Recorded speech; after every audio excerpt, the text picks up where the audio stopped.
बिस्मिल्लाहिर्रहमानिर्रहीम। अस्सलाम वालेकुम दोस्तों, मैं हूं मोहम्मद हुसैन अब्बास और आप देख रहे हैं SH नॉलेज। दोस्तों, हम अपनी ज़िंदगी में अल्लाह पाक से दुआ मांगते हैं, या अल्लाह हमारे हालात को ठीक फरमा दे, या अल्लाह हमारी परेशानियां, हमारी मुसीबतें दूर फरमा दे। तो ये चीज़ जो है अल्लाह पाक बहुत सी सूरतों में हमारे सामने लेके आते हैं। मिसाल के तौर पे हम अल्लाह पाक से दुआ मांगते हैं, या अल्लाह हमारी परेशानियां दूर फरमा, या अल्लाह हमें मजबूत बना, या अल्लाह हमें कामयाबियां अता फरमा। तो अल्लाह पाक हमें ऐसे हालात अता करते हैं कि हमें मुश्किलात से, नाकामियों से, तजर्बात से गुजारते हैं कि जिनका मुकाबला करते हुए, जिनका सामना करते हुए, जिनको हल करते हुए हम इतने ताकतवर हो जाते हैं, हम इतने माहिर हो जाते हैं, हम इतने समझदार हो जाते हैं कि हम नाकामियों के उस दौर से गुजरते हुए कामयाबियों से हमकनार हो जाते हैं। इसके साथ साथ जब हम कहते हैं या अल्लाह मुझे कुव्वत अता फरमा, तो अल्लाह पाक हमें मुश्किलात से गुजारते हैं। अल्लाह पाक हमें इस तरह की आजमाइशों से गुजारते हैं कि जिनका हम मुकाबला करते हुए, जिनका सामना करते हुए, जिनको फेस करते हुए खुद ब खुद अपने अंदर जो है एक हिम्मत महसूस करते हैं, एक हौसला महसूस करते हैं। और जब हम अल्लाह पाक से ये कहते हैं कि या अल्लाह मेरे हालात को संवार दे, तो अल्लाह पाक हमें इस तरह के मामलात से गुजारते हैं कि जिनको हम खुद ठीक करके अपने हालात को बेहतर बना लेते हैं। तो अल्लाह पाक इस तरह के हालात से हमें क्यों गुजारते हैं?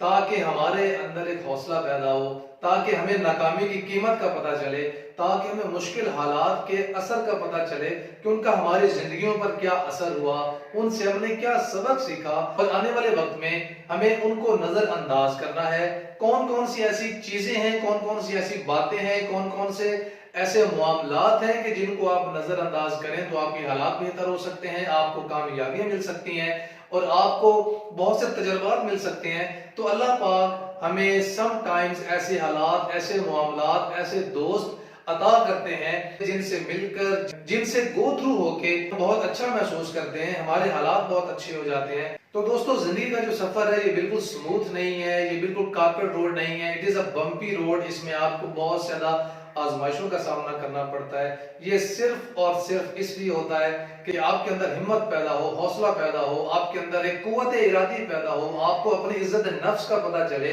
और जो भी दोस्त इन हालात से दूर भाग जाते हैं, इनको नजरअंदाज कर लेते हैं, नाकामी जो है फिर वो उनका मुकद्दर बन जाती है। वो उस वक्त तो खो बैठते हैं जिसमें उनको कुछ सीखना होता है। तो अपने हर लम्हे को, हर पल को, हर वक्त को अहम बनाएं, उसको अहम समझें और ये सोचते हुए अपने वक्त को गुजारें कि इसके अंदर मेरे लिए कुछ ना कुछ मौजूद है, कुछ ना कुछ सबक मौजूद है। वो वक्त अल्लाह पाक हमें इसलिए देते हैं कि जब हम उस काबिल बन जाएं, हमारे अंदर वो शऊर पैदा हो जाए, हमारे अंदर वो अक्लमंदी आ जाए। तो दोस्तों, अपने हौसलों को पस्त ना होने दें। हर चीज के लिए वक्त दरकार होता है। कुछ नेमतें हमें पहले मिल जाती हैं, कुछ नेमतें जो है वो कुछ वक्त के बाद मिलती हैं। ये सब अल्लाह पाक की तरफ से ही हमें अता करता है। अल्लाह पाक का शुक्र अदा करें। आपके पास बहुत कुछ होने के बावजूद भी अगर आप ये समझते हैं कि मेरे पास कुछ नहीं है, तो ये आपके अपनी हौसला शिकनी है, ये आपकी अपनी कम ज़र्फी है। अपने आप को इससे बाहर निकालें और एक रोशन ख्याली की तरफ जाएं, ताकि आपका वक्त अच्छा हो, आपके हालात बेहतर हो। यही जिंदगी का नस्बुल ऐन है जिसे हमें फॉलो करना है। दोस्तों, लास्ट लेक्चर में हमने प्रॉपर एडजेक्टिव की बात की थी, जिसमें हमने ये कहा था कि एक प्रॉपर एडजेक्टिव जो है वो एक प्रॉपर नाउन में कुछ चेंजेस करके बनाया जाता है। और प्रॉपर एडजेक्टिव से हमें ओरिजिन का पता चलता है कि एक नाउन जो है उसका ओरिजिन क्या है। वो किसी कंट्री से बिलोंग कर सकता है, वो किसी राइटर का लिखा हुआ काम हो सकता है। आज हम एडजेक्टिव की जिस टाइप की बात करने वाले हैं वो है distributive adjective.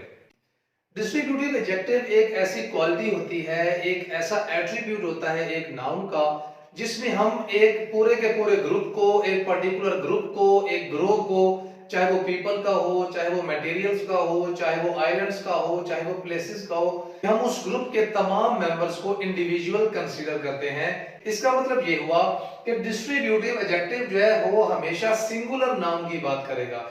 So when we define distributive adjective we can say it is used to distribute. Distribute से मुराद ये है कि आपने एक लार्ज ग्रुप की बात करनी है, आपने एक मेजॉरिटी की बात करनी है और उसको आपने डिस्ट्रीब्यूट कर देना है। अ पर्टिकुलर ग्रुप, एक मखसूस ग्रुप को, क्योंकि आपने उनके लिए डिस्ट्रीब्यूटिव एडजेक्टिव का यूज करना होता है एज एन इंडिविजुअल। सो आप एक पर्टिकुलर ग्रुप के तमाम मेंबर्स को, तमाम इंडिविजुअल्स को एक सेपरेट यूनिट कंसीडर करते हैं, जब आप एक डिस्ट्रीब्यूटिव एडजेक्टिव का यूज करते हैं तो आप तमाम को रेफर कर रहे होते हैं, उसको सेपरेटली काउंट कर रहे होते हैं, सेपरेटली इंट्रीब्यूट कर रहे होते हैं और उन तमाम को आप क्वालिफाइज करते हैं, लेकिन आप उनको अलग अलग क्वालिफाई कर रहे होते हैं। And it is used with a singular noun. So आपको एक ग्रुप के तमाम मेंबर्स को सिंगुलर्स में कन्वर्ट करना है, आपने उन तमाम को प्लूरल नहीं रहने देना। For example, if 10 students are sitting in a room and we say each of the students, तो हम एक पर्टिकुलर ग्रुप की तरफ इशारा करते हुए ये कह रहे हैं कि each of the student, के तमाम स्टूडेंट्स की बात हो रही है, लेकिन हर स्टूडेंट्स को अलग अलग हम कंसीडर कर रहे हैं कि हर तालिब इल्म इस ग्रुप का, ईच ऑफ द स्टूडेंट्स, तमाम तलबा में से हर एक, तो हमने सबको शामिल भी कर लिया लेकिन इंडिविजुअल बेसिस पे। तो यहाँ पे आप देखेंगे सिंगुलर नाउन के साथ यूज करने का मतलब क्या है, that it refers to every person, कि ये उस ग्रुप के हर पर्सन को रेफर करता है। इन अ ग्रुप, एक ग्रुप के अंदर सेपरेटली, अलग अलग, कि एक ग्रुप के अंदर तमाम मेंबर्स को, तमाम इंडिविजुअल्स को, तमाम इंग्रेडिएंट्स को सेपरेटली हम लोग मॉडिफाई कर रहे होते हैं, क्वालिफाई कर रहे होते हैं, बिकॉज एडजेक्टिव का जो बेसिक फंक्शन है वो है एक नाउन को क्वालिफाई करना। It modifies the respective noun, तो जिस नाउन के साथ हम डिस्ट्रीब्यूटिव एडजेक्टिव का यूज करेंगे उसी नाउन को ये मॉडिफाई करेगा, क्वालिफाई करेगा। तो एक चीज जहां पर हमने इन शॉर्ट ये समझ ली, जब हम डिस्ट्रीब्यूटिव एडजेक्टिव की बात करते हैं तो इसमें हम मेजॉरिटी की बात करते हैं, एक ग्रुप की बात करते हैं और उस ग्रुप के, उस मेजॉरिटी के, लेकिन उन तमाम अशिया को हम सेपरेटली देख रहे होते हैं, अलग अलग उन सबको क्वालिफाई कर रहे होते हैं। तो अब हम देखेंगे कि डिस्ट्रीब्यूटिव एडजेक्टिव में कौन से वर्ड्स हम लोग यूज करते हैं to qualify the noun separately. These are some words that we use as distributive adjectives and they qualify the nouns. They qualify nouns of a group, of a majority separately. ये उनको separately attribute करते हैं, उनको qualify करते हैं और हमें ऐसा लग रहा होता है कि जैसे हम पूरे ग्रुप की बात कर रहे हैं, बट ग्रुप के अंदर मौजूद तमाम मेंबर्स को इंडिविजुअली या सेपरेटली हम लोग क्वालिफाई कर रहे होते हैं। For example, the first one is each. Each जो है वो हर एक की बात करता है, ईच का मतलब है हर एक। सो जब हम ईच का यूज करते हैं तो हम हर एक की बात कर रहे होते हैं ग्रुप के अंदर। इसी तरह से एवरी, एवरी के साथ हम बॉडी अटैच कर दें, एवरीबॉडी, एवरीवन और एवरीथिंग। So every is used to include every person but on individual basis. And इधर आपको एक ऑप्शन देता है, पॉजिटिव सेंस में आप यूज करते हैं कि out of the given two options are more than two. तो हमारे पास जो ऑप्शन होती है कि out of the given members, out of the given nouns we have to choose only one. तो हम इनको आगे जाके एग्जांपल्स की मदद से मजीद क्लैरिफाई करेंगे। Then come neither. जो नाइदर है ये नेगेटिव सेंस में यूज होता है। जैसे हमें चॉइस मिलती है इधर में पॉजिटिव सेंस के अंदर, वैसे ही जब हमने एक चॉइस को, एक ऑप्शन को रिजेक्ट करना होता है कि आपके पास अगर दो नाउन्स मौजूद हैं तो उनमें से आपने दोनों में से दोनों को ही या दोनों में से किसी एक को रिजेक्ट करना हो इंडिविजुअल बेसिस पे, तो हम नाइदर का इस्तेमाल करते हैं। Then comes any, anybody, anyone और एनीथिंग, कि कोई भी। कि आप जब एक ग्रुप की बात करते हैं और आप एनी का वर्ड यूज करते हैं तो इसका मतलब ये है कि इन तमाम मेंबर्स में से, इन तमाम नाउन्स में से कोई भी हो सकता है। तो हम सबको शामिल करते हुए इंडेफिनेटली एक ऑप्शन रखते हैं कि कोई भी इनमें से हो सकता है। So these are some words that are used as distributive adjectives to qualify a group but on individual basis. They are used with singular nouns. तो जब हम इनकी बात करेंगे तो हम आगे सिंगुलर वर्ब का इस्तेमाल करेंगे। It is very important to qualify, to match subject verb agreement. So हम इन एडजेक्टिव का इस्तेमाल सिंगुलर नाउन्स के साथ करेंगे तो डेफिनेटली आगे जो वर्ब इस्तेमाल होगा वो सिंगुलर यूज होगा। और अगर हम किसी वर्ब की फॉर्म की बात करेंगे तो भी singular form of verb use की जाएगी। So we will take some of the examples to clarify, to understand them better. Here you can see in these examples, every student is present in the class. अब एक class में मौजूद तमाम तुलबा को हम refer कर रहे हैं, लेकिन डिस्ट्रीब्यूटिव एडजेक्टिव लगा के जब हम रेफर करते हैं तो हम तमाम तुलबा को, तमाम स्टूडेंट्स को इंडिविजुअली और सेपरेटली कंसीडर करते हैं कि हर तालिब इल्म क्लास में मौजूद है। सो कहने से तो जब हम तो कलेक्टिवली इसका सेंस क्या बनता है कि तमाम स्टूडेंट्स जो है वो क्लास में मौजूद हैं। In example number 2, has any student played cricket before? कि क्या किसी तालिब इल्म ने पहले क्रिकेट खेली है? So we are referring all the students but on individual basis with the help of the distributive adjective any. So आप देख सकते हैं कि any is qualifying the noun student. So we are referring all the students and we are counting them on individual basis. तो उनमें से कोई भी हो सकता है, तमाम तुलबा में से, तमाम प्लेयर्स में से कोई भी हो सकता है। तो ये बात जो है तमाम तुलबा पे, तमाम प्लेयर्स पे कन्फर होती है। In third example, either you believe me or leave in this situation. So यहाँ पे जो हम इधर का वर्ड इस्तेमाल कर रहे हैं बतौर डिस्ट्रीब्यूटिव एडजेक्टिव के, is qualifying the pronoun or the subject of the sentence you। अब यहाँ पे जरा सेंस को समझें कि आप उसको दो ऑप्शंस दे रहे हैं कि या तो आप मुझ पर यकीन करें या इस सिचुएशन से चले जाएं। So this applies that you have to choose only one option, one to believe me or he can leave the situation। So यहाँ पे हम situations को individually या separately देख रहे हैं जो कि you के लिए एक choice के तौर पे available है। Fourth example, you should solve each question। Now here the word each is qualifying the noun question। It means that out of the number of questions you have to solve each question। हमने तमाम questions की बात की लेकिन उनको separately कहा कि हर एक सवाल जो है उसे सॉल्व करना है। In this example, every person has a plan। Every here is a distributive adjective and it is qualifying the noun person। So here you can see every person has a plan। हम generally बहुत से persons के लिए ये बात कर रहे होते हैं, बहुत से लोगों के लिए बात कर रहे होते हैं, because every person has a decision, every person has an agreement, every person has a plan। हर शख्स का अपना अपना एक मंसूबा होता है। It is conferred generally to all the people कि हर शख्स का अपना एक मंसूबा होता है, प्लान होता है। So these all are distributive adjectives and they include each, every, either, neither, and there can be some words also that can be used as distributive adjectives, but it depends on their usage, whether they are qualifying a noun or whether they are using as a pronoun। So it depends कि अगर वो किसी noun को qualify कर रहे हैं, modify कर रहे हैं, तो वो डिस्ट्रीब्यूटिव एडजेक्टिव जो है के तौर पे यूज किए जा सकते हैं। हमने जैसे डिस्ट्रीब्यूटिव प्रोनाउन की बात की थी उसमें भी हमने एवरीबॉडी, हमने ईच का वर्ड यूज किया, एवरीबॉडी का वर्ड यूज किया, ईदर का, नीदर का वर्ड यूज किया, उसके साथ साथ हमने नो वन, नन का वर्ड यूज किया।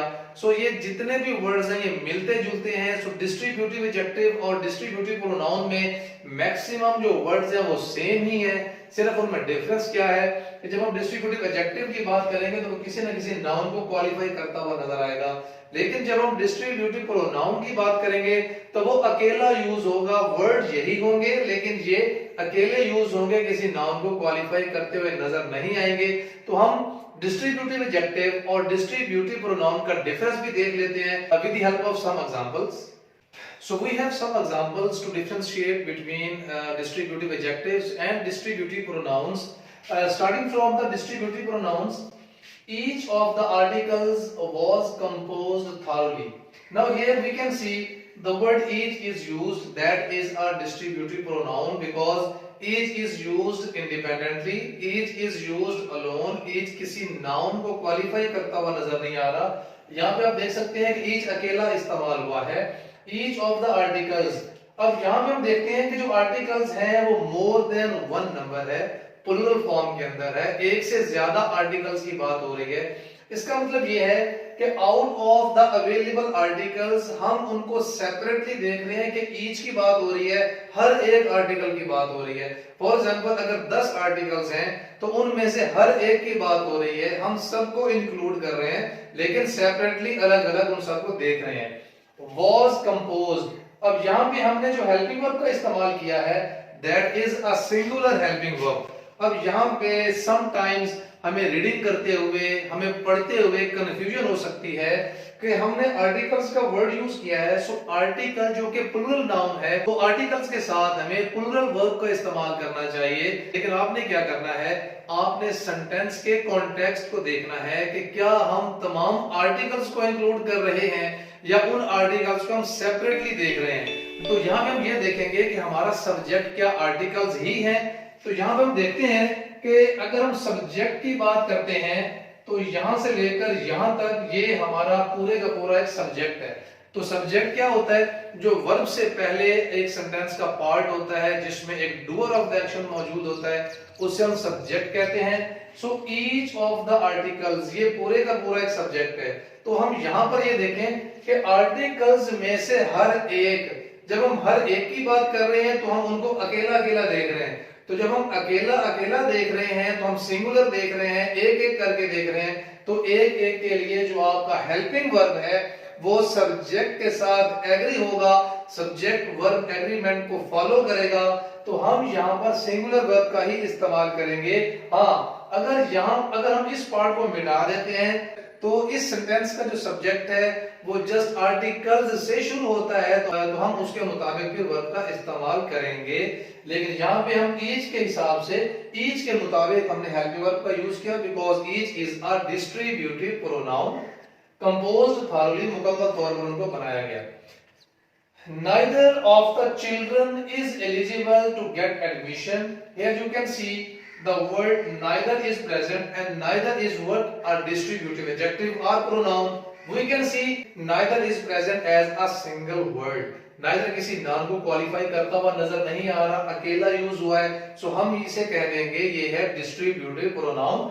Neither of the children, कि इन बच्चों में से जो आपके सामने है, आप ये कह रहे हैं इन बच्चों से कोई भी नहीं। नाइदर जो है नेगेटिव सेंस में यूज होता है, कोई भी नहीं। नाइदर ऑफ द चिल्ड्रन, इन बच्चों में से कोई भी नहीं। तो बच्चे तो बहुत ज्यादा तादाद में हैं, लेकिन हम उनमें से सिंगुलर देख रहे हैं कि इनमें से किसी की भी बात नहीं हो रही। Is eligible to get admission. अब यहाँ पे आप देखें कि जो हेल्पिंग वर्ब है वो सिंगुलर यूज किया। अगर हम चिल्ड्रन को देखते हैं तो यहाँ पर हेल्पिंग वर्ब गलत हो सकता है, लेकिन आपने गौर से सेंटेंस के कॉन्टेक्स्ट को पढ़ना है। एक दफा पढ़ें, 2 मरतबा पढ़ें, 3 मरतबा पढ़ें। क्या हम चिल्ड्रन को एज अ प्लूरल देख रहे हैं या चिल्ड्रन की हम लोग सेपरेटली बात कर रहे हैं किसी डिस्ट्रीब्यूटिव प्रोनाउन की मदद से? तो इससे आपकी हेल्प हो जाएगी कि हमने जिस वर्ब का इस्तेमाल किया है वो ठीक किया है।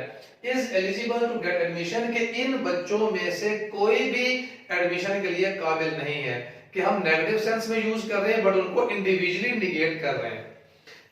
In third example, any of the candidates is qualified. Here you can see the word any is present. Any का मतलब कोई भी, of the candidates के इन तमाम उम्मीदवारों में से कोई भी। क्या हम एक ऑप्शन के तौर पे तमाम को देख रहे हैं लेकिन उनको इंडिविजुअली देख रहे हैं। is qualified, आप यहाँ पर दोबारा देख सकते हैं, हमने जिस वर्ब का इस्तेमाल किया वो सिंगुलर है और सिंगुलर वर्ब का इस्तेमाल हमने कैंडिडेट्स के हिसाब से नहीं किया, लेकिन हमने इसको डिस्ट्रीब्यूटिव प्रोनाउन के मुताबिक किया है। बिकॉज कि एनी ऑफ द कैंडिडेट्स की बात हो रही है, कि उन तमाम उम्मीदवारों में से किसी एक की बात हो रही है। इज क्वालिफाइड, उनमें से कोई एक जो है वो क्वालिफाई कर चुका है। Either of the roads leads to railway station. Here you can see we have used the distributive pronoun either of the roads. So in this sentence either of the roads, कि for example आगे आप बहुत से roads की बात कर रहे हैं और आप ऑप्शन के तौर पे कह रहे हैं कि इनमें से कोई सा जो रोड है, कोई सा रोड भी है, कोई सी सड़क जो है वो टू रेलवे स्टेशन, के वो रेलवे स्टेशन की तरफ जाती है। कि इन तमाम सड़कों पे, इन तमाम रोड्स में से out of all these roads any road goes to the railway station। तो हम एक्चुअली में रोड्स में से किसी एक रोड की बात कर रहे हैं। तो किसी एक की बात जब हम करेंगे तो उसके साथ जो हम वर्ब का इस्तेमाल करेंगे वो सिंगुलर वर्ब होगा। अगर वो फॉर्म ऑफ द वर्ब है तो वो भी सिंगुलर नाउन के मुताबिक हम फॉर्म ऑफ वर्ब इस्तेमाल करेंगे। We add SRES at the end of the verb when we use for singular nouns। So ये तमाम डिस्ट्रीब्यूटिव प्रोनाउन है जो सिंगुलर यूज हुए हैं। यहां पर एक चीज आपने देखनी है, डिस्ट्रीब्यूटिव प्रोनाउंस जो है वो हमेशा प्लूरल नाउन्स के साथ इस्तेमाल होते हैं। डिस्ट्रीब्यूटिव प्रोनाउंस हमेशा प्लूरल नाउन्स के साथ या प्रोनाउंस के साथ इस्तेमाल होते हैं और उनके साथ जो वर्ब आएगा वो सिंगुलर आएगा, क्योंकि distributive pronoun independently, separately, individual pronouns की या नाउन्स की बात कर रहा होता है। सो हम लोग सिंगुलर वर्ब का इस्तेमाल करते हैं। So now we will discuss about distributive adjectives. In the first sentence, each boy was given chocolate. So each boy was given chocolate, it means कि हम हर एक बच्चे की बात कर रहे हैं, कि हम एक मेजॉरिटी में से हर एक बच्चे की बात कर रहे हैं, हर एक लड़के की बात कर रहे हैं। सो हमने जो यहाँ पे वर्ब ऐड किया है वो उस नाउन के मुताबिक आया है। डिस्ट्रीब्यूटिव एडजेक्टिव में हमें ये आसानी हो जाती है कि हमें सिंगुलर नाउन ही मिलता है जिससे पहले डिस्ट्रीब्यूटिव एडजेक्टिव लगा होगा, तो हम इजीली वहां पे सिंगुलर वर्ब का इजाफा कर लेंगे। You can see boy is a singular noun, so we will use was. In the second sentence, every student is ready for the test. Here every is qualifying the noun student and student is singular, so we will use is for the noun student. Every student के हम तमाम students में से हर एक को separately देख रहे हैं। Every student is ready, तो is used for the singular noun student. Call any candidate for the interview. Here you can see the word any is qualifying the candidate कि out of 10, 15, 5 जितने भी candidates बैठे हुए हैं उनमें से किसी एक को बुलाएं, कि हम तमाम को रेफर करते हुए एक ऑप्शन ले रहे हैं कि कोई एक जो है वो आ जाए। तो यहाँ पे जो any है वो सिंगुलर नाउन की बात कर रहा है। So this is an imperative sentence. So imperative sentence में जो फॉर्म ऑफ वर्ब है वो मोस्टली शुरू में लगाई जाती है और उनमें जो अंडरस्टूड सब्जेक्ट होता है वो यू होता है। In last example, neither you nor your brother was present in the house. Here you can see the word distributive adjective is qualifying the pronoun you, and then we have used nor. So neither nor or either or ये sometimes हम इकट्ठे भी use करते हैं sentences में। तो जब हम इन sentences में हम लोग जब helping verb का इस्तेमाल करते हैं तो वो second noun या second pronoun के मुताबिक आता है कि ना तो तुम ना ही तुम्हारा भाई was present मौजूद था in the house घर में, कि ना तो तुम ना ही तुम्हारा भाई। तो जो नाउन या प्रोनाउन बाद में इस्तेमाल हो रहा है अगर वो सिंगुलर है तो उसके हिसाब से सिंगुलर वर्ब आएगा, अगर वो प्लूरल है तो उसके हिसाब से प्लूरल वर्ब यहाँ पर ऐड हो जाएगा।